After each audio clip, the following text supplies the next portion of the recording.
నెయ్యి నిన్న కాంచినాము, ఎంత బాగుంది చూడు. డాల్డా కలిపితే మెత్త మెత్తగా ఉంటుంది, పూసి పూసలాగా చూడు. ఇందులోకి ఒక బెల్లం ముక్క వేస్తే నెల 2 నెలలు కానీ స్మెల్ రాదు, అట్లనే ఉంటుంది నెయ్యి. మా వంకాయ పెరుగు పచ్చడి, ఇది చెక్కు తీసి చిన్న పీసెస్ చేసి ఉడకబెట్టి ఉంచిన తర్వాత పెరుగు పచ్చడికి చేసి చూపెడతాను.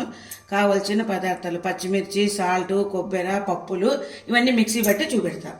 పెరుగు పచ్చడికి ఉడికించినవి సీమ వంకాయ ఉప్పులు, పచ్చిమిర్చి, కొబ్బరి, ఉప్పు, చిటికెడు పసుపు, తిరువాత.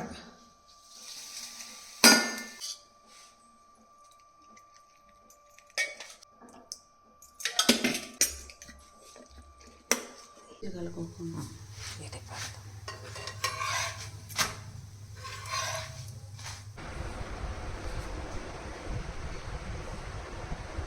ఈరోజు మా ఇంట్లో చపాతి, సీమ వంకాయ, పెరుగు పచ్చడి.